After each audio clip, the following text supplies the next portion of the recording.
August 12, 1996, a day of double celebration for Michael Morton. It was his 32nd anniversary, and his beloved 3-year-old son had just recovered from a surgery because of a heart defect. Morton described it as one of the best days of my life. This dream didn't take long to reach to his end, where the next day, August 13, his life became a nightmare. Christine, his wife, was attacked and killed at their home in Williamson County, Texas, with what it looked like a weapon made of wood. Michael Morton was at work when it happened, but even though the authorities suspected of him as a possible murderer, he had to testify to the police.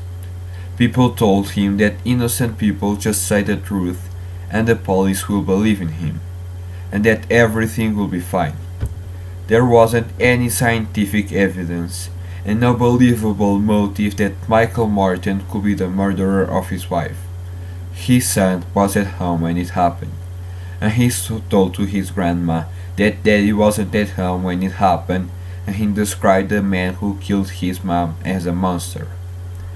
Although the Sergeant Don Woods, the chief of investigation that made part of a Williamson County Sheriff's Office, decided to don't look for the man he had to look for.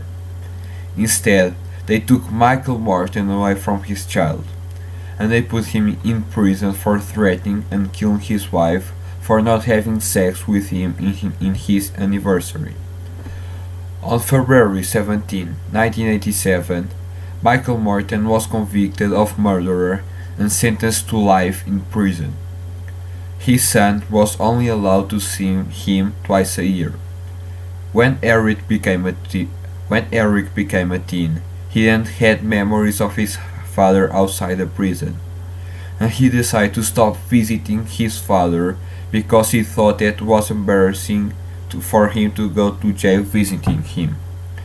In 2005, the law firm Rowley and Bowick decided to reopen the case because they suspected that something was wrong with it. After deep investigations, they found out that the description from Eric of the person who was actually at home when his mother was killed never made into trial. Besides, they found more clues that proved that Michael Morton wasn't the real killer of his wife. They found out that there was a blanket with Christine's blood and the hair of the killer. They also found that there were also semen on it, which showed that she wasn't only threatened and killed, she was also violated. Then they sent the proofs to a lab that proved that the real murderer wasn't Michael, but was a man called Mark Norwood, who was also a suspect of a similar case that happened 2 years before the event. The firm suspected that someone tried to avoid the evidences to reach into trial, but it never got a chance to be proved. 5 years after the firm started to show that the truth of the case. They proved that Michael Morton was an innocent man, and that the real criminal was Mark Norwood.